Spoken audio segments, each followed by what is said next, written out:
que je vais montrer, elles sont, enfin j'ai mis par ordre alphabétique d'auteur, ça ne veut pas dire que je vais présenter les choses par ordre alphabétique d'auteur, évidemment. Voilà. Alors, la couleur émancipée, eh bien,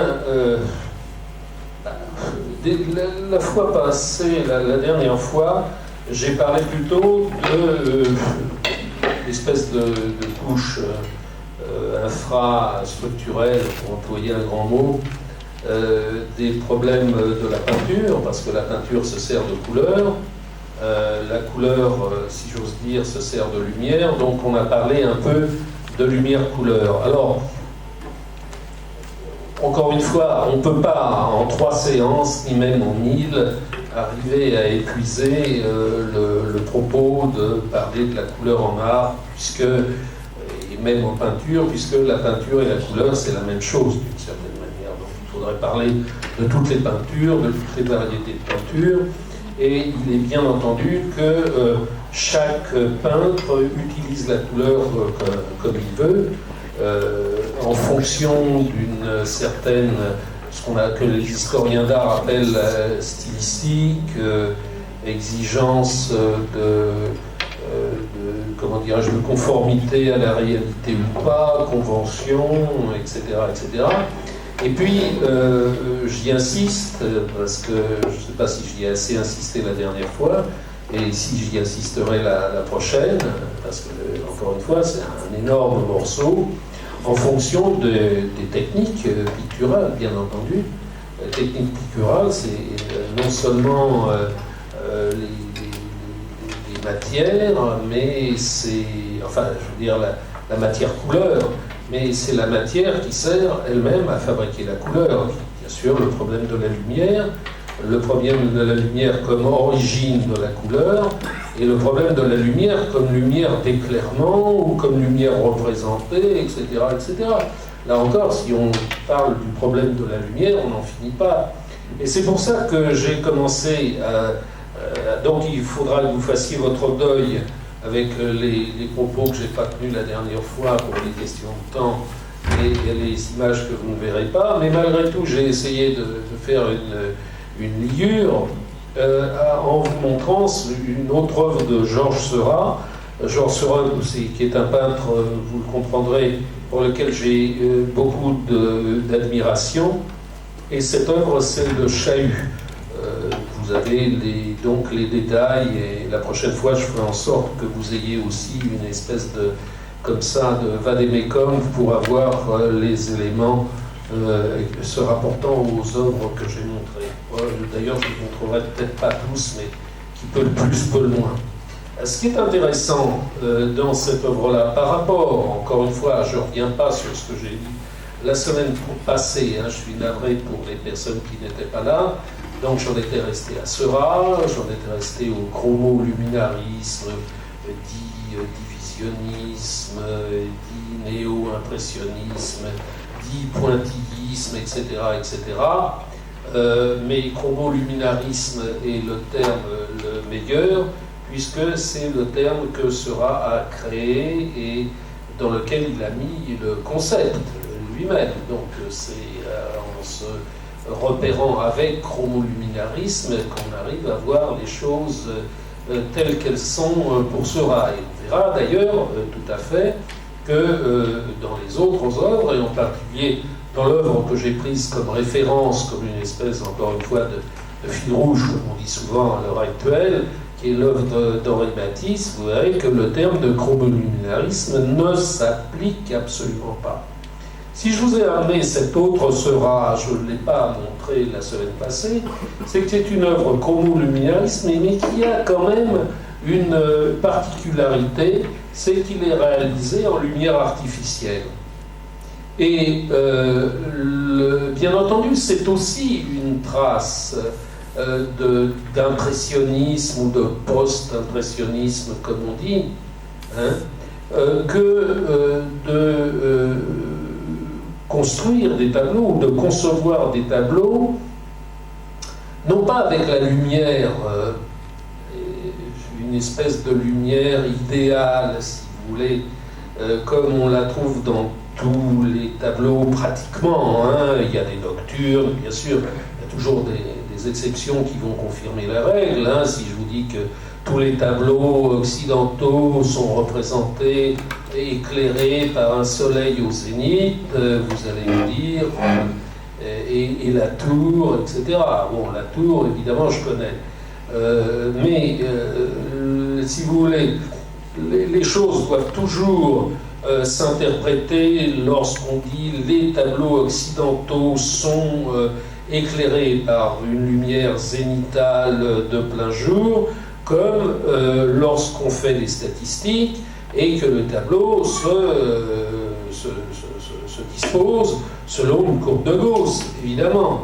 Donc, quand je dis que le tableau occidental est tel, c'est que je suis, bien entendu, au sommet de la courbe de Gauss. Non, si vous voulez qu'on descende sur les côtés, on peut toujours le faire, mais ce n'est pas du tout le but d'une conférence hyper généralisante comme celle-ci. De la même façon que si je vous dis, dans le tableau occidental, la composition, elle est faite selon une croix. Alors on pourra même y chercher des symboles si vous voulez, et pourquoi pas d'ailleurs. Ça veut dire qu'il y a un axe médian, une médiane dans le tableau, qu'il soit horizontal ou qu'il soit vertical d'ailleurs. Il y a un axe médian et il y a un axe horizontal. Et c'est autour de cette espèce de croix et au centre de cette croix que vient comment dirais-je, densifier la composition. Et là encore, on pourra sortir David. David, il fait exactement le contraire. C'est-à-dire que les tableaux sont oblongs, la composition, elle est centrée plutôt d'un côté plutôt que de l'autre qu'au centre, etc. Et évidemment, c'est une réaction davidienne à la dominante de l'époque, et c'est ce qui va caractériser son style et faire une part de son originalité, parce que, évidemment, le style néoclassique se réfère à l'Antiquité romaine en particulier, et l'Antiquité romaine, naturellement, c'est pour les gens du XVIIIe siècle, début du XIXe, c'est évidemment la représentation en frise, et donc de David néoclassique va se référer à la représentation en frise. La représentation en frise n'est pas compatible avec une composition centralisée, peu en tout cas. Alors, voilà cette œuvre, Le Chahut, hein, que je vous amène parce que justement c'est un nocturne, et que la lumière artificielle, elle a des composantes qui ne sont pas les composantes de la lumière solaire, et qui font que les couleurs, elles dévient vers les violacés, comme cela, hein, parce que cette lumière qui est chargée en rouge produit sur les objets qu'elle frappe quelque chose qui va être... les violets, c'est plutôt à l'autre bout du spectre, mais sont les effets que Seurat a trouvé et a...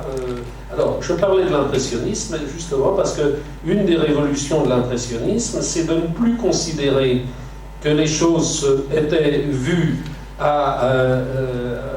sous une lumière qui était une lumière absolument impersonnelle, comme dans tous les tableaux qui l'avaient précédé, mais au contraire que les effets de lumière étaient des effets absolument spécifiques. D'où les séries de Monet, hein, en particulier les cathédrales, d'où soleil levant, plein soleil, etc., brouillard, machin truc.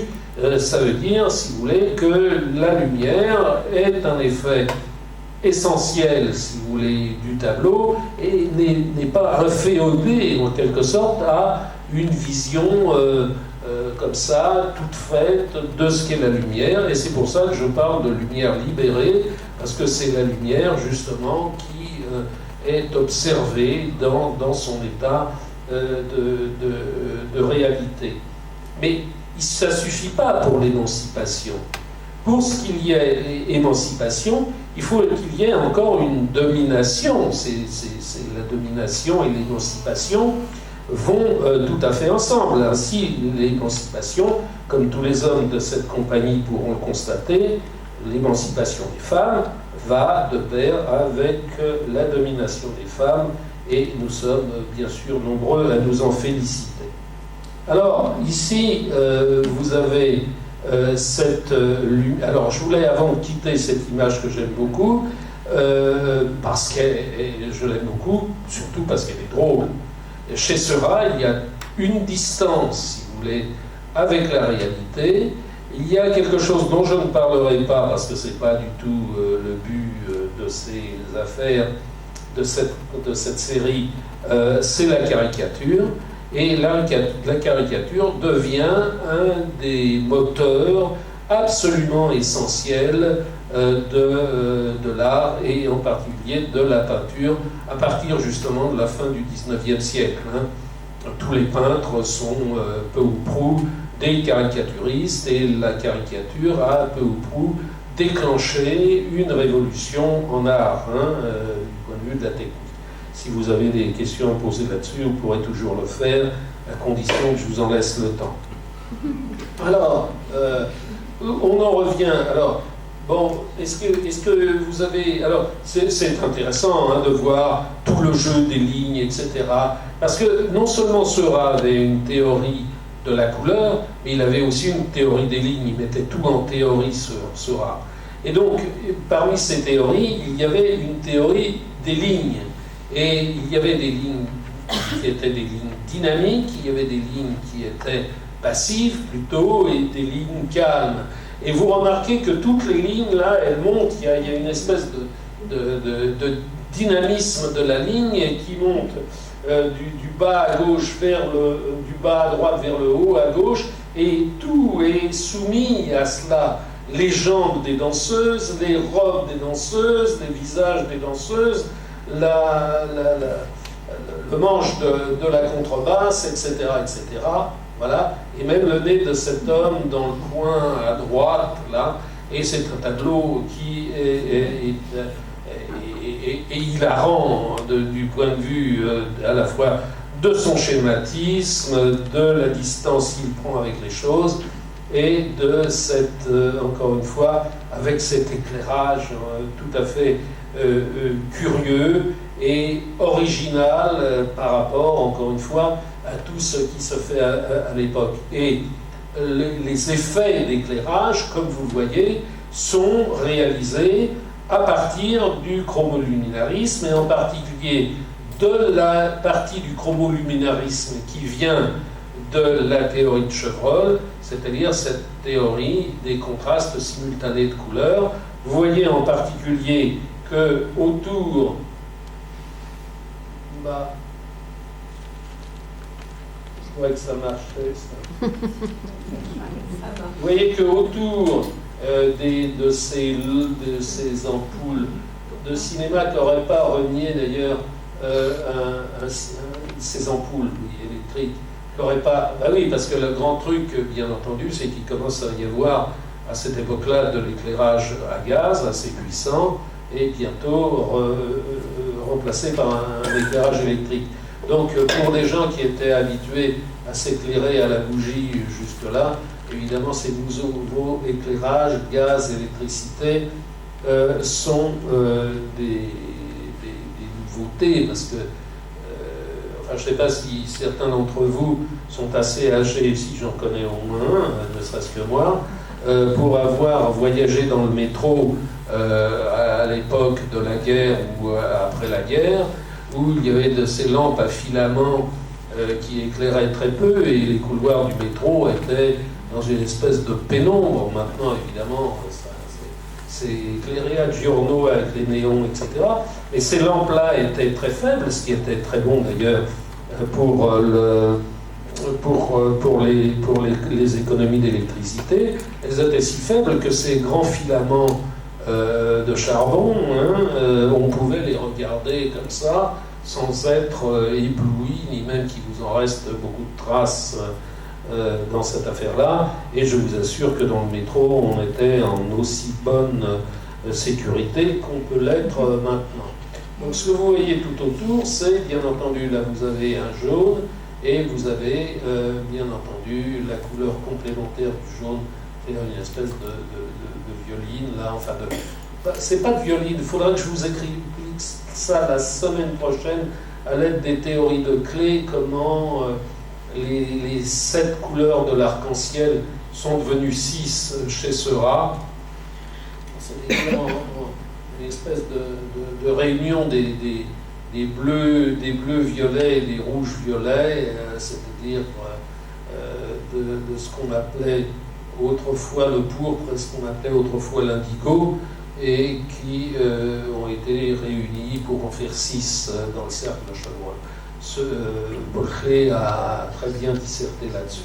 Bon, je crois avoir dit tout ce qu'il fallait là. Donc, vous voyez, chaque couleur s'auréole de sa complémentaire, et en même temps, parce que je vous ai expliqué aussi la dernière fois que les contrastes se faisaient non seulement en couleur, mais aussi en valeur, c'est-à-dire que le clair suscite autour de lui du sombre. Donc, le clair ici vient assombrir le fond qui est ici, et tout ça est proprement étudié par Seurat. Je vous rappelle que je vous ai parlé des croquetons, c'est-à-dire ces boîtes de cigares dont Seurat se servait de manière à éliminer justement toutes les composantes, qui pouvaient le gêner, superflues en quelque sorte, lesquelles boîtes à cigares ont été débarrassées, bien sûr, de leurs petites parois et sont devenues des tableaux à part entière, bien sûr, nantis d'un cadre et rangés dans les musées. Bon, je n'arrive pas à me séparer de Seurat, comme vous le voyez, il faut quand même rompre. Alors, j'en reviens à Lux, calme et volupté, dont je vous ai, de toute façon, qui est l'œuvre princesse de cette affaire, de toute cette affaire.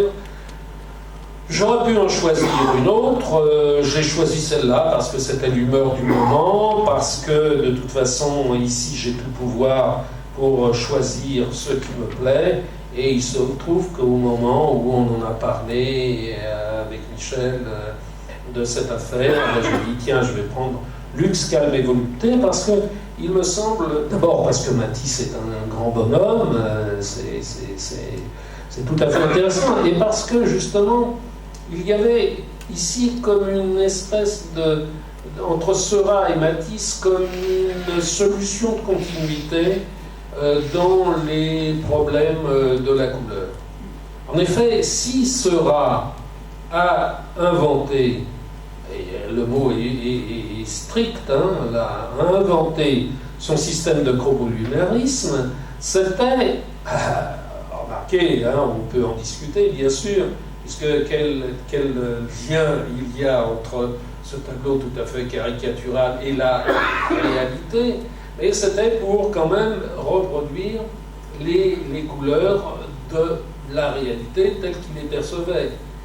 Et d'ailleurs, c'est un exercice tout à fait intéressant auquel vous pouvez vous livrer vous-même. C'est-à-dire que l'œil, il s'éduque. Les choses ne sont pas données comme cela.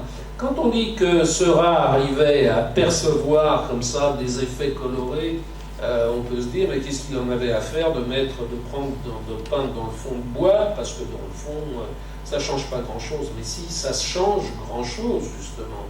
Quand on regarde les couleurs de manière très attentive, très appliquée, on y découvre des choses, justement, qui sont conformes à ce que l'œil du peintre peut y voir en regardant les objets, bien sûr. Parce que le peintre, il fait que ça, sauf quand il est obligé, bien entendu, d'avoir un emploi de vacataire dans l'éducation nationale, le reste du temps, il l'emploie à peindre et à s'occuper de couleurs.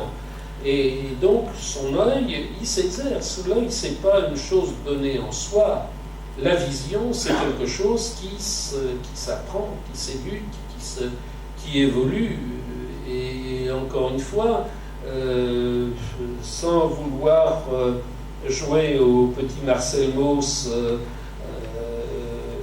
du point de vue de la vision, il est tout à fait clair pour moi que les gens, il y a quelques centaines d'années, ne voyaient pas ce qu'on voit. pour des tas de raisons, parce que notre environnement a changé, etc., etc. Je vous parlais du métro tout à l'heure, évidemment, c'est peut-être un exemple. Donc cette œuvre, Lux Calme et Volupté, m'apparaît comme une œuvre de rupture, mais il est vrai que c'est une époque de rupture. La rupture, le terme de rupture, c'est la tarte à la crème du discours de l'historien d'art. Il faudrait des jours et des jours pour vous expliquer ce que ça signifie rupture dans ma tête. Ça veut dire qu'on a un système qui est global, qui est multidimensionnel. La rupture, ça veut dire que dans cette espèce de système qui a trouvé une espèce d'équilibre vacillant, les équilibres sont faits pour être déstabilisés, en politique comme en peinture, et il y a un petit truc qui bouge. Et ce petit truc qui bouge va mettre de manière relationnelle toute cette structure, va la questionner et peut-être va produire des effets papillons à d'autres bouts de cette structure telle qu'on ne l'aurait pas imaginé, parce que s'il s'agit de couleur, il ne s'agit pas de dessin. Ça n'est pas vrai. Et puis s'il s'agit de couleur, il s'agit de vision. Ça n'est pas vrai non plus. Les choses, bien entendu, sont accrochées les unes les autres structurellement. Voir Claude Lévi-Strauss, la leçon première de Claude Lévi-Strauss qui nous a appris des choses de ce genre sur les structures, mais les mathématiciens le savaient très bien. Ce pourquoi je vous montre ça, c'est pour vous montrer la relation avec ce rat. Il est clair que Matisse... je pourrais faire de l'histoire, c'est pas que j'en fasse pas là, et faire une autre histoire, c'est-à-dire une histoire historiciste. C'est-à-dire vous montrer ce qu'était Matisse avant de faire ça. C'est-à-dire vous montrer des œuvres qu'on pourrait qualifier expressionnistes de Matisse. Remarquez, celle-ci l'est, et l'est même à un point extrême. Enfin, des natures mortes, par exemple, très chargées en couleurs, mais qui n'utilisent pas ce système. Alors on va l'appeler divisionniste, celui-là, pas chromoluminariste, parce qu'il présente, par rapport au chromoluminarisme, de sérieuses différences. Alors, ce tableau, si vous voulez, date de 1904. 1904, c'est un an avant 1905, vous l'auriez dit vous-même, et 1905, c'est le salon d'automne dans lequel le scandale fauve a éclaté. L'anecdote, encore une fois, c'est une statue qui était dans la salle 7 du salon d'automne, où exposaient ensemble Matisse et ses copains, Marquet, Mauguin, Camoin, etc., Derain, j'allais oublier Derain, et qui exposait des horreurs de ce genre, quoi. Les gens voyaient ça, et comme d'habitude, comme ils l'ont fait d'habitude, comme ils l'ont refait, et ils disaient, mais c'est n'importe quoi, qu'est-ce qu'on nous montre, enfin, bon, on se fout des gens, etc. Et un critique extrêmement célèbre, qui était célèbre parce qu'il en a fait d'autres, qui était Louis Vauxhall, a sorti cette formule à propos d'une statue très, comment dirais-je, normative, normale, enfin académico, mais pas tant, mais enfin une statue, disons, normale, peu importe. Et il a dit que cette statue était un Donatello au milieu des fauves. Et paf, le mot était lancé, et cette école de Matisse et de ses amis, on les a appelés les fauves. Donc 1905, si vous voulez, un an après Lux Calme et Volupté, ça a été le lancement du fauvisme. Mais en même temps, en Allemagne, donc assez loin, il y avait un groupe qui s'était formé et qui était non moins révolutionnaire, si l'on veut appelait ça comme ça, que les fauves, c'était Die Brücke. Et Die Brücke se caractérisait justement par des tableaux, eux aussi, aux formes complètement déformées, caricaturalement déformées, beaucoup plus ici. Ici, elles sont simplifiées à l'extrême, elles sont schématisées, etc. Mais les autres, elles étaient, au contraire, elles étaient agressives, n'est-ce pas? Et en même temps, si vous voulez, non seulement c'est les formes de Nolde, par exemple, de Kirchner, etc. Non seulement les formes étaient agressives, mais les couleurs aussi. Alors, pourquoi il y a... Ça, pour moi, c'est un fait important, parce que ce divisionnisme va devenir un des axes primordiaux de la modernité à partir justement de 1905, etc. Je vous l'ai déjà dit la dernière fois, tous les peintres, pratiquement tous les peintres, sauf peut-être Picasso, je ne vois pas, mais Braque, et puis encore une fois, dans toute l'avant-garde européenne, de Mondrian jusqu'à Malevich, par exemple, tous vont avoir un passage divisionniste. Je ne vous parle pas des peintres belges, Van Rysselberg, etc. Donc ils sont tous mis à faire du divisionnisme. Qu'est-ce qui diffère le divisionnisme du chromo-luminarisme? Le chromo-luminarisme ne visait pas à cette inflammation colorée du tableau. C'est-à-dire pousser la couleur jusqu'à ses limites les plus extrêmes. C'est-à-dire que, d'une certaine manière, il se servait du principe du contraste simultané, il connaissait très bien les écrits de Chevreul, mais il s'en servait pour faire, comment dirais-je, pour porter la couleur, d'ailleurs, dans des juxtapositions, par exemple, de rouge et de bleu et de couleurs à la fois, quelquefois continues parce qu'elles se repoussent, quelquefois en contraste parce que justement elles s'alimentent l'une l'autre, elles se renforcent l'une l'autre. Je vous ai rappelé la dernière fois la proximité du rouge et le vert. Je l'ai fait encore cet après-midi pour m'amuser et justement pour rechercher dans cette direction-là.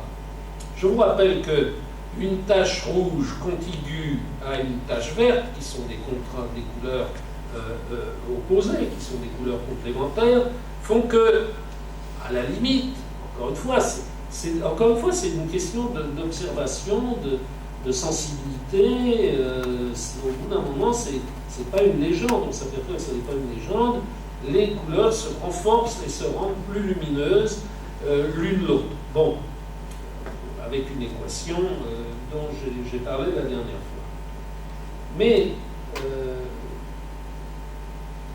lorsque ces couleurs ne sont pas contiguës, mais qu'on laisse, ce que j'ai fait justement cet après-midi, une petite marge blanche, par là sur une page blanche, une petite marge blanche minime entre les deux couleurs complémentaires, on s'aperçoit que la marge blanche entre les deux, elle est plus brillante et plus blanche que blanche, n'est-ce pas?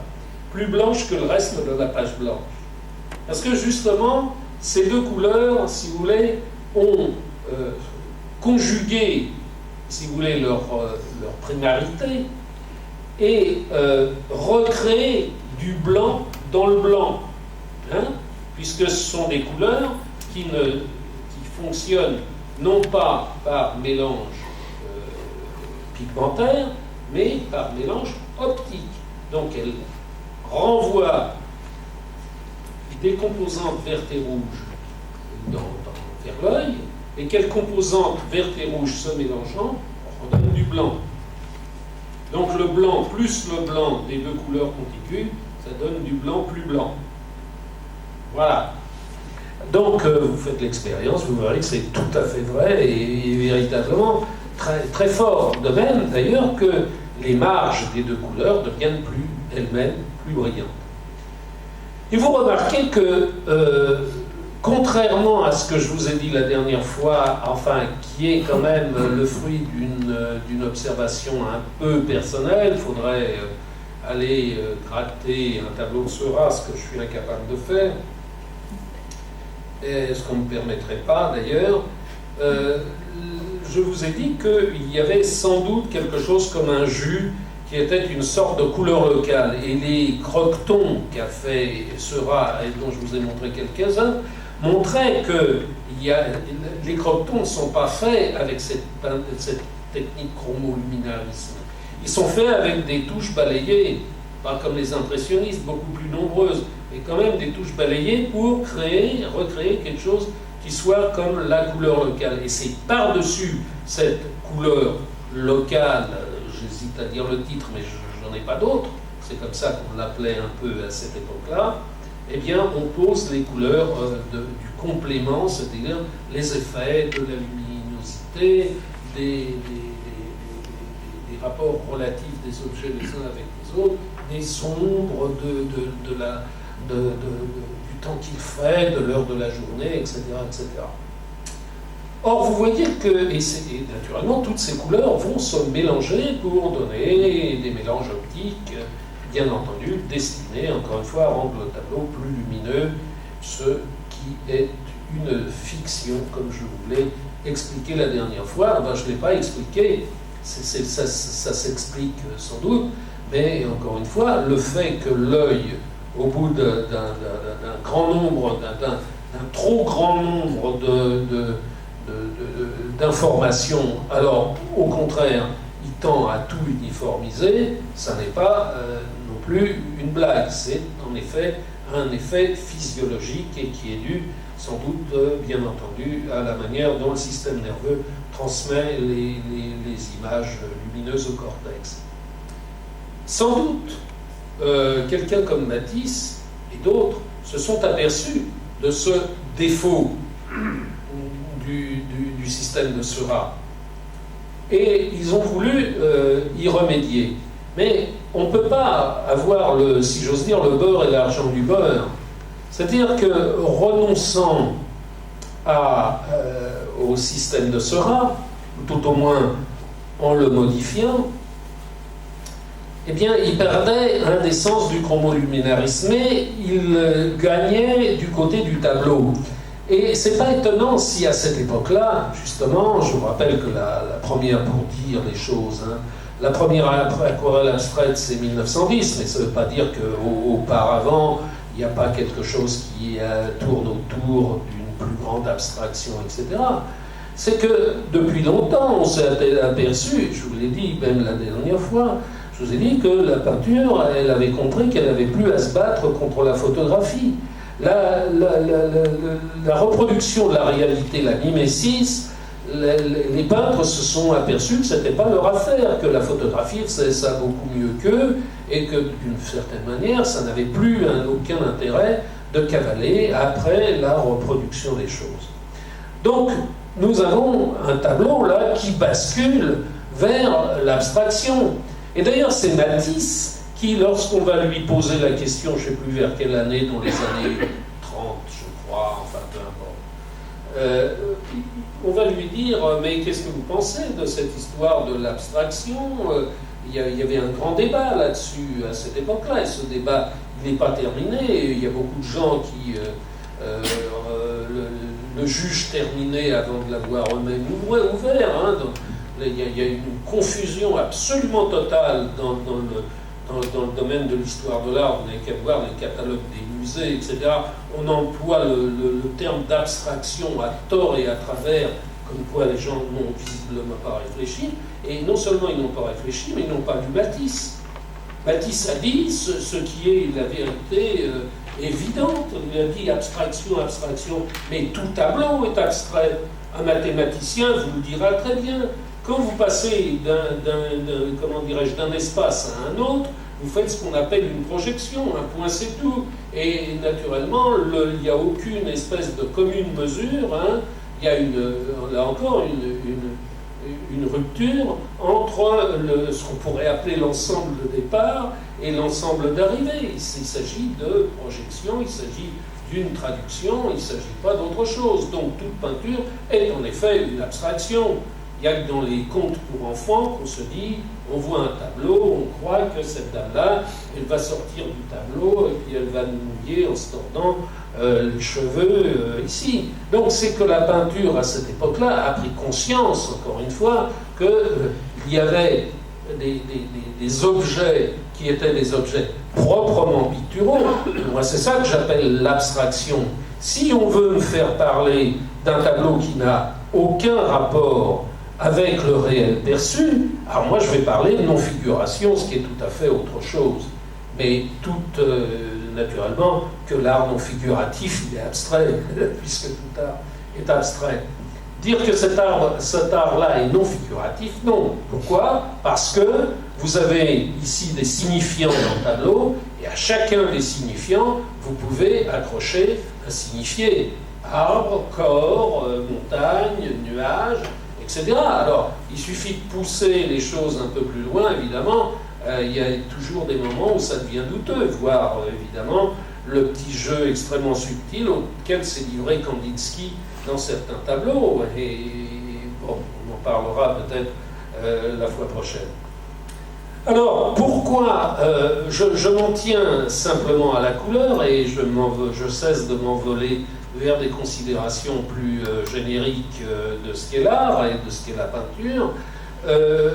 Ce qui sépare techniquement, de manière radicale, le système de Matisse, le système faux, en quelque sorte, du système de Seurat, dont il est absolument issu et complètement issu, c'est qu'au lieu d'être jointives, les touches sont isolées.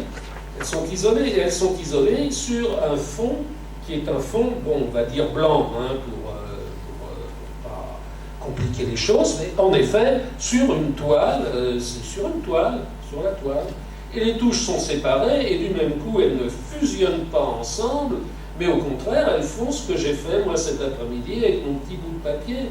C'est-à-dire qu'elles se renforcent d'une certaine manière avec l'éloignement choisi. Naturellement, Matisse a choisi la bonne distance, n'est-ce pas? Le bon cadrage, ça fait 1 mètre sur 1 mètre, enfin 98 sur 111, hein, ce tableau-là. Donc, avec la manière dont on peut regarder un tableau à une certaine distance, eh bien, les effets sont réalisés de manière à ce que les touches ne fusionnent en aucune manière, mais au contraire que la couleur pure donne son plein effet, n'est-ce pas? D'où, naturellement, le cher Vauxhall qui s'en est pris plein la figure. Simplement, je ne vais pas y insister, malheureusement, parce que là, il faudrait qu'on parle de Matisse. L'éternel conflit de la ligne et de la couleur, comme a dit Matisse, hein, ou l'éternel conflit du dessin et de la couleur. Il a dit les deux choses. C'est-à-dire que Matisse, lui, il était aussi attiré par le dessin, et il ne voulait pas renoncer au dessin. Or, ici, on s'aperçoit de ces efforts quasi désespérés pour arriver à conserver du dessin. Vous voyez, par exemple, là, cet arbre, ce tronc d'arbre, bah, c'est une ligne droite, donc c'est très linéaire, donc, bon, la ligne, donc c'est très linéaire, mais c'est linéaire, c'est du linéaire qui est réalisé par l'orientation des touches successives qui sont ici. Donc il brise la ligne, mais d'une certaine manière, la ligne n'est pas tout à fait brisée. De la même façon que les contours de ces corps, il arrive à recréer, vous voyez, je prends par exemple cette partie-là, qui est tout à fait intéressante, c'est-à-dire par le contraste très fort du jaune et du bleu ici, et il crée une frontière où viennent se télescoper ces deux zones de couleur, et naturellement cette zone recrée quelque chose de la ligne. Donc une ligne, ça peut être soit une ligne que l'on pose sur la toile, ou alors deux zones de couleur qui viennent se confronter l'une contre l'autre et naturellement ça recrée une ligne. Et on s'aperçoit que il ne peut pas s'empêcher de recréer une ligne. Ce rat, il n'y avait aucun problème, il n'y avait aucun trouble chez lui, parce que ce rat était élève de Lehmann, qui était lui-même un élève d'Ingres, et quand je parle d'Ingres, évidemment, j'ai tout le dessin, naturellement, et toute la tradition du dessin, et même l'hyper-tradition du dessin. Naturellement, le dessin, c'est la probité de l'art, disait Ingres, et ce rat, il était très ingresque là-dessus. Ça ne veut pas dire que si Ingres avait vu les tableaux de ce rat, il aurait apprécié complètement. Mais, en tout cas, il y avait ça. Matisse, lui aussi, il a été à l'école des Beaux-Arts, bien entendu, et il a été l'élève de Gustave Moreau. Et Gustave Moreau était aussi un très excellent dessinateur, sauf que Gustave Moreau dessinait directo avec de la couleur. C'est-à-dire que, bien sûr, il y a des dessins au trait de Gustave Moreau, mais il y a beaucoup de dessins avec des crayons de couleur, et il y a aussi des dessins au pinceau.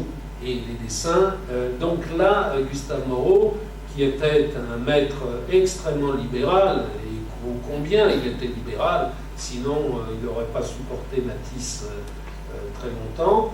Donc on s'aperçoit que cette espèce de difficulté de Matisse à renoncer à la couleur, au dessin, au contour, c'est une grande difficulté. Et dès l'année suivante, avec le bonheur de vivre que vous voyez ici, vous voyez qu'il recrée du dessin, et cette fois-ci, il trouve une solution, c'est que le dessin, là, vous voyez ce que je disais à propos de Gustave Moreau, eh bien le dessin est un dessin qui est directement coloré. C'est-à-dire que ce n'est pas une ligne de contour qui emprisonne la couleur, mais c'est une ligne qui est elle-même une couleur. Vous voyez ici, c'est exactement la même chose. Bien sûr, ça décrit aussi un contour, mais il y a un cerne qui est un cerne épais, et cette ligne